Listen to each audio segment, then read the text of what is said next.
as pessoas mais afetadas pelas mudanças do clima são as que menos têm recurso para lidar, para se adaptar ou para mitigar os efeitos dessas mudanças.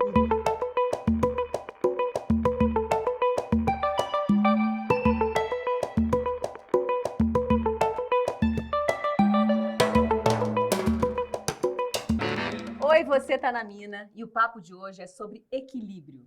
Equilíbrio entre a sua vida e a vida do planeta. Já parou para pensar em como as suas decisões afetam o meio ambiente? E também em como a emergência climática impacta o seu dia a dia? Pois é, tá tudo conectado. Por isso, hoje nós vamos conversar com uma ativista e empreendedora social que trabalha justamente para conectar ainda mais as pessoas e a natureza. Ela é colunista do portal Um Só Planeta e uma das fundadoras da Creators Academy. Bem-vinda, Camila Camilo. Prazer estar com você aqui. Oi, Angélica. Eu estou muito feliz também de estar aqui hoje. E eu falei aqui desse equilíbrio todo, e quando a gente fala em aquecimento global, por exemplo, muitas pessoas fingem que não é com elas, né? Mas assim como os nossos hábitos afetam o clima, a mudança climática também tem efeito no nosso dia a dia, né, Camila?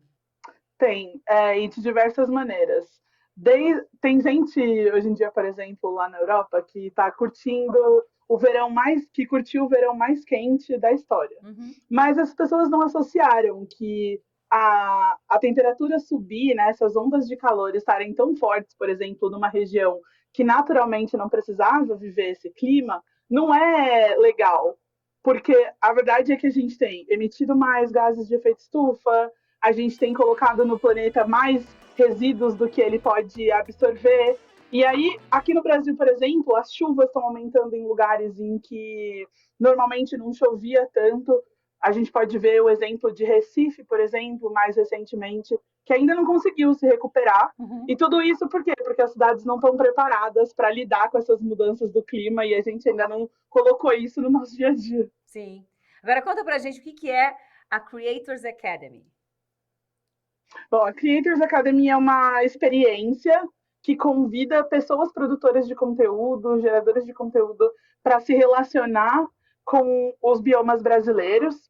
Para mim, é uma jornada de restauração da relação dessas pessoas com a natureza. E por que a gente faz isso, né? E por que criadores de conteúdo? Quando a gente olha, a gente tem 210 milhões de pessoas vivendo no Brasil. É muito difícil conseguir falar com 210 milhões de pessoas. Sim. Mas o Brasil é um país muito forte no que a galera chama de creators economy, ou essa economia dos criadores de conteúdo, né? Tudo que a gente faz hoje está muito ligado com a internet, as vozes das pessoas importam muito. Uhum. O que a gente pensou? Se a gente trouxer essas pessoas para se relacionarem mais intimamente com a natureza, para reconstruírem essa relação com o planeta, será que elas também podem transferir essa paixão para suas audiências? E aí a gente fez uma jornada para começar na Floresta Amazônica, que foi super impactante. Por uma semana a gente conseguiu viver aquela realidade e trocar com as pessoas que vivem na Amazônia. E a gente tem feito isso por todo o Brasil. Como é que surgiu a ideia de começar a ir pela Amazônia, assim? E como é que essa turma voltou de lá, essa turma que vocês levaram? Boa. Bom, a ideia surgiu durante a Conferência das Partes das Nações Unidas sobre Clima no ano passado. Uhum. Eu estava na Escócia e é uma conferência que reuniu 40 mil pessoas, mas quando eu olhei para todo mundo que estava lá, aquelas pessoas elas já estão discutindo esse assunto há muito tempo. E os termos eram muito difíceis de compreender. Todo mundo falava assim, e aí eu ouvi duas coisas. Uma eu ouvi de um grupo chamado Parents for Future, que o movimento no Brasil chama Famílias pelo Clima, que a poluição do ar tem matado mais de 4 milhões de pessoas todos os anos no mundo. E cerca de 40% dessas pessoas são crianças com questões respiratórias. Tudo isso porque o ar das nossas cidades está mais poluído. Uhum. E a outra coisa que eu ouvi foi que a Amazônia estava chegando num ponto de não retorno. O que isso significa? Que se a gente continuar desmatando na velocidade em que a gente está, a Amazônia não vai conseguir se restaurar. E se ela não conseguir se restaurar, vale dizer que a Amazônia é tipo um grande chuveiro para o mundo.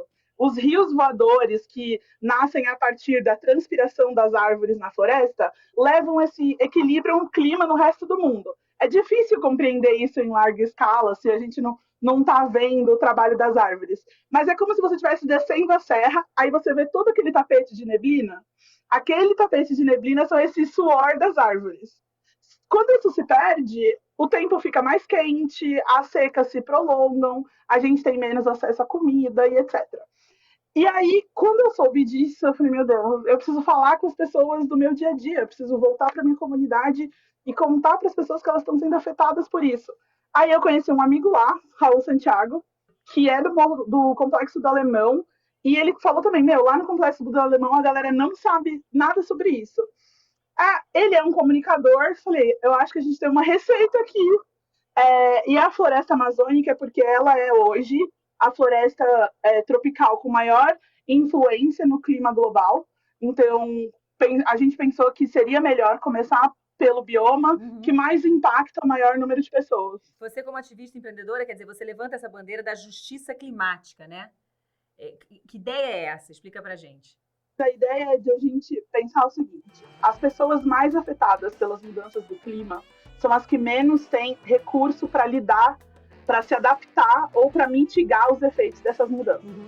Quando a gente fala de um conceito de justiça, basicamente a gente está dizendo que a gente precisa suportar o lado que está menos favorecido nessa equação.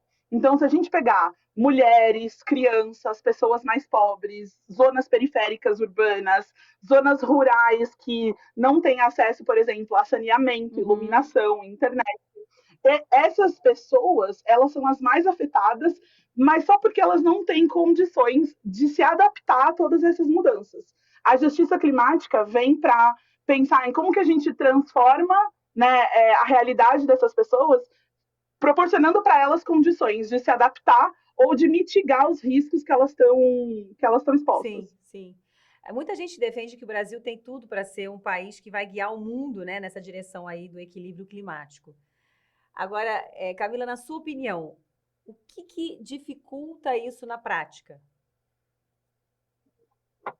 Bom, primeiro é a gente não conseguir frear o desmatamento, na minha opinião, e também os hábitos de consumo da nossa população.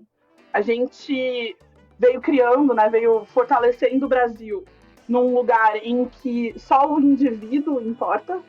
A gente tem falado cada vez menos sobre o coletivo, sobre ser um com mais coisas, né? A gente fala muito sobre o indivíduo e não sobre a unidade, sobre o coletivo. Então tem uma questão cultural muito forte. Na prática, o não comprometimento com políticas públicas ambientais faz toda a diferença. No nível individual, eu fico pensando que a gente quebrou a nossa relação com a floresta, a gente quebrou a nossa relação com a natureza. Que papo gostoso, importante, viu? E a verdade, né, é que só faz sentido falar em bem-estar quando a gente considera o mundo à nossa volta. E foi disso que você falou aqui. Muito obrigada, viu? Eu que agradeço. Para mim foi uma honra. Valeu, Camila. Um beijo. E você que está acompanhando a gente aqui na Mina, semana que vem tem mais. E eu espero você.